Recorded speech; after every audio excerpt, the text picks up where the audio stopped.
Waalaikumsalam warahmatullahi wabarakatuh. Alhamdulillahirabbil alamin, summa sholatu wassalamu ala anbiya'i wal mursalin sayyidina wa maulana Muhammadin wa ala alihi wa ashabihi ajma'in, amma ba'du.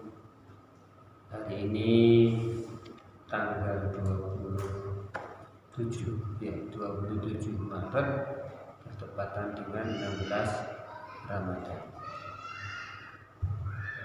Besok berarti pas tanggal 17 Ramadan atau Nuzulul Quran.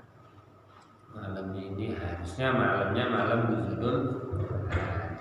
Kan tanggalnya besok pas tanggal 17, di mana Allah Subhanahu wa taala menurunkan Al-Qur'an untuk pertama kalinya kepada Kanjeng Nabi Muhammad melalui malaikat Jibril di Gua Hira. Surat pertama yang diturunkan yaitu surat Iqra. Surat Al-Alaq. Iqra. Surat Al-Alaq, cuma ayat pertamanya Iqra, kita disuruh membaca. Ya. Berarti apa artinya? Pertama kali yang diajarkan adalah membaca. Berarti kita diajarkan untuk belajar. Menungsoku boleh kudu sinau. Sampai kapanpun harus belajar, tidak bisa, tidak boleh, tidak. Menuntut ilmu itu tidak ada batasnya. Batasnya adalah sampai kita masuk ke liang lahat. Berarti kita sudah tidak diwajibkan untuk menuntut ilmu. Ya. Makanya ayat yang pertama diturunkan adalah Iqra. Bacalah. Bukan bukan manganoga, enggak gimana. Al-Quran ada tentang makanan. Tapi bukan itu yang pertama kali, tapi bacalah.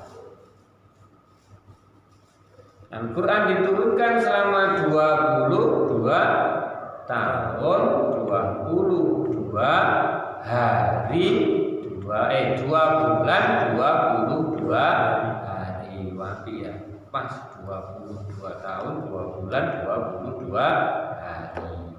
Jumlah ayatnya 66.666 ayat. Di Al-Quran ini memang benar-benar karya sastra yang sangat fenomenal dan tidak ada yang bisa menandingi sampai hari ini. Belum ada yang bisa menandingi keajaiban yang dimunculkan oleh Al-Quran, baik dari segi bahasa ataupun dari segi cetakan, dimanapun pasti sama, tidak bisa tidak. Mungkin akan berbeda di dalam cara membaca, maksudnya logatnya, soalnya tidak bisa disamakan, tergantung masing-masing daerah logatnya seperti apa. Tapi harusnya tetap sama. Tapi kan jadi lidahnya apa tenggorokan ini kan kadang tidak bisa disamakan. Ya, itu yang mungkin akan menjadi beda. Ya, kita lanjutkan dengan pembahasan syarat rukunnya sholat yang ketiga, ya. Yang ketiga yaitu suratul Fatihah. Nah, ini pembahasannya betul.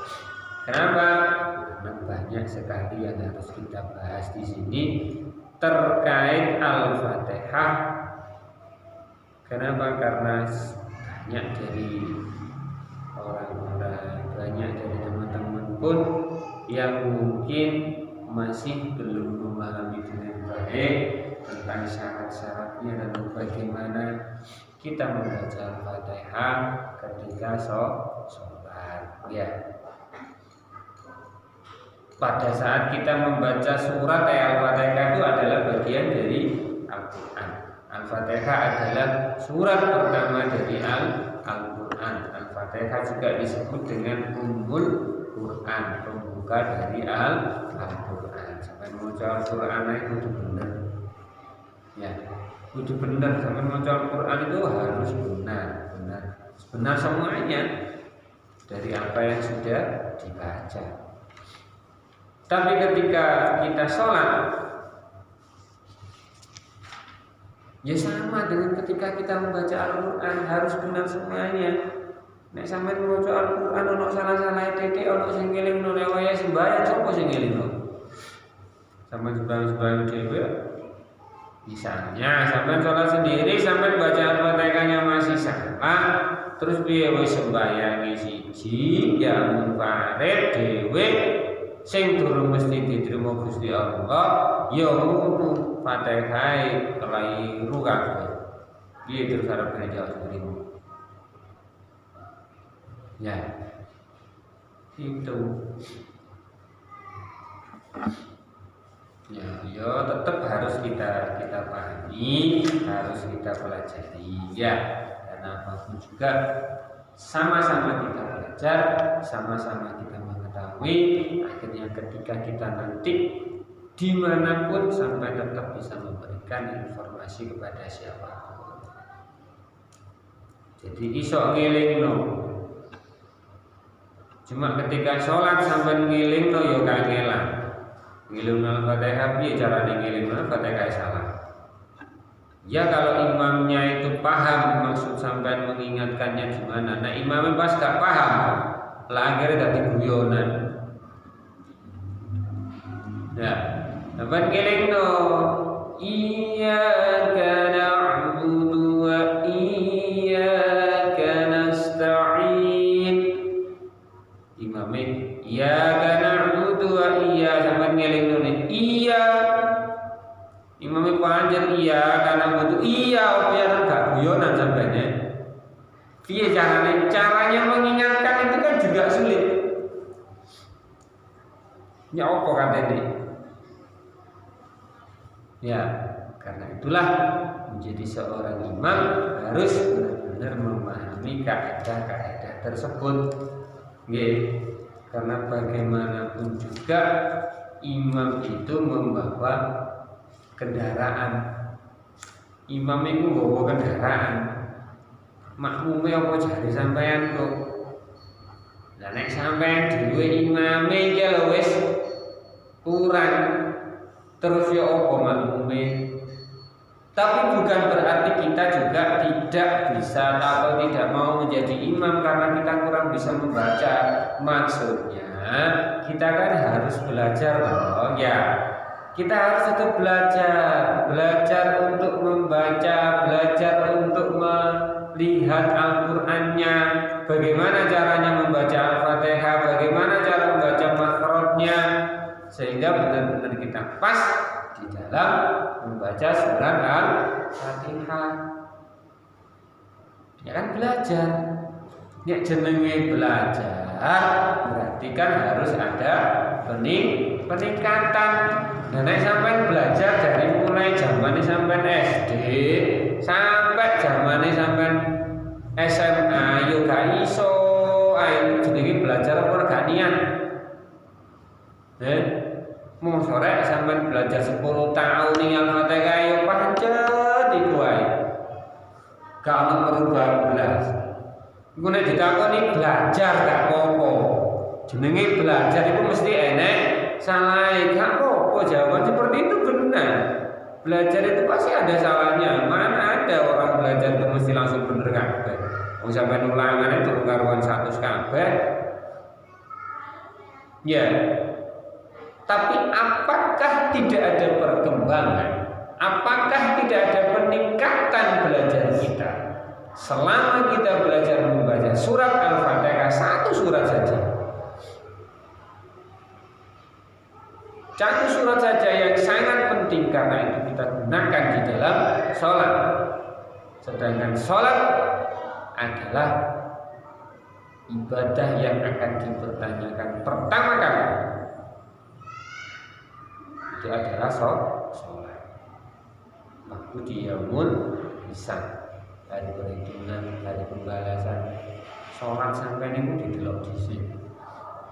Sedangkan Al-Fatihah itu masuk di dalam rukunnya sholat yang wajib harus dilakukan, tidak boleh tidak, dan harus benar. mulai dari makhrajnya, mulai dari tajwidnya. Ya. Nggih.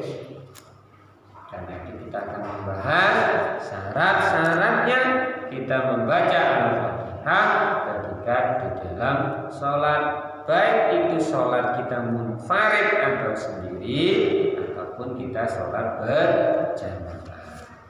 Harus benar-benar kita perhatikan. Ya.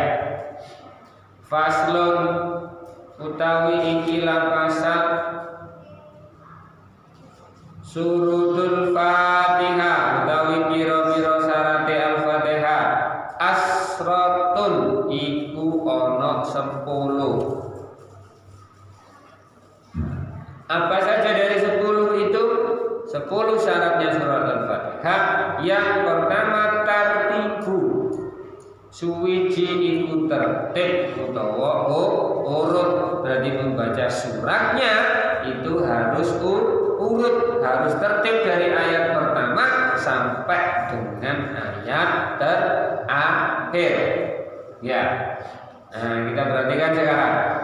Di dalam surat Al-Fatihah itu ada beberapa orang, ya beberapa saudara-saudara kita yang membaca Al-Fatihah itu dengan bismillahnya tidak dimasukkan di dalam ayat. Ya.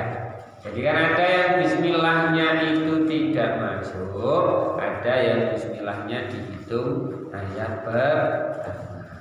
Ya. Terus bagaimana kita menyikapinya? Kadang-kadang bismillahnya tidak masuk, akhirnya bismillah tidak dibaca jahar tapi dibaca sirri, dibaca halus, dia tidak terdengar. Jadi tetap ada bismillah tapi bismillahnya itu tidak masuk di dalam ayat. Sama-sama tujuhnya tapi mereka ada ayat yang terakhir itu terbagi menjadi 2 kalau tidak salah. Ya, kalau yang kita kan dari Imam Syafi'i bismillahnya masuk ayat. Ya.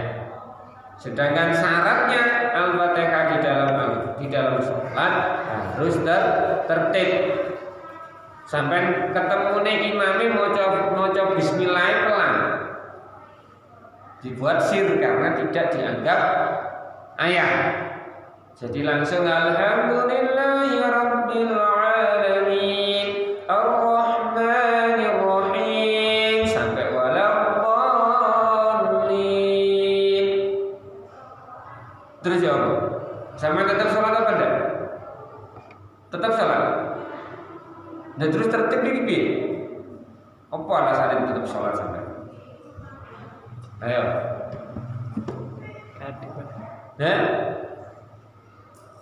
Sampai kan tahunya bismillahnya sampai ikuti mazhabnya Syafi'i, bismillahnya masuk ayat. Ya. Terus yang sampai ikuti imam yang bismillahnya tidak masuk ayat, jadi tidak terbaca. Terbacanya sir, pelan, tidak dijaharkan. Sholat apa enggak? Ayo. Ya tetap sholat gitu loh. Enggak apa-apa. Sampai tetap sholat. Kenapa? Karena kita mengikuti keyakinannya imam. Makanya imam itu menjadi nakoda, imam itu menjadi sopir angkot. Ya, harus memahami itu semuanya. Terlebih lagi juga harus memahami jamaah tahu kuat sembahyang iki gawe superjet. Ya cuklek sikile.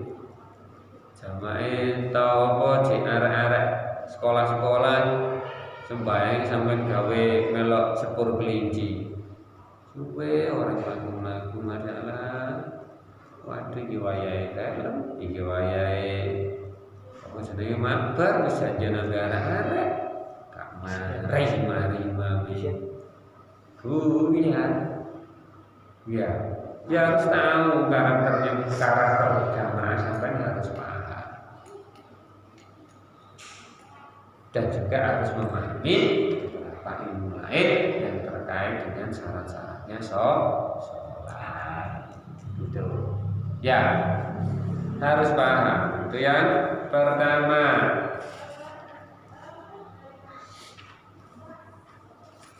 Yang kedua,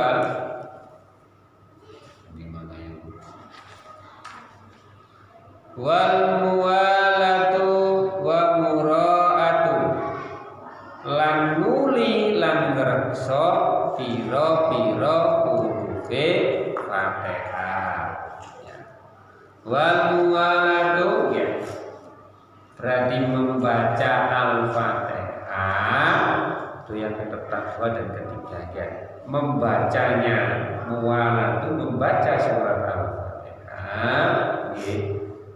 Lan mura'atu dan juga membunyikan yang memperhatikan dari surat-surat Al-Fatihah. Surat Al-Fatihah itu harus memperhatikan hurufnya, beberapa hurufnya, makhrajnya, intinya gitu ya. Sampai membacanya tidak boleh terputus dan juga memperhatikan makhrajnya. Oke, kita lanjut besok. Karena sudah maghrib, kita baca Fatihah dulu. Semoga apa yang kita belajar hari ini menjadi tambahan ilmu kita, menjadi rezeki kita barokah. Fatihah.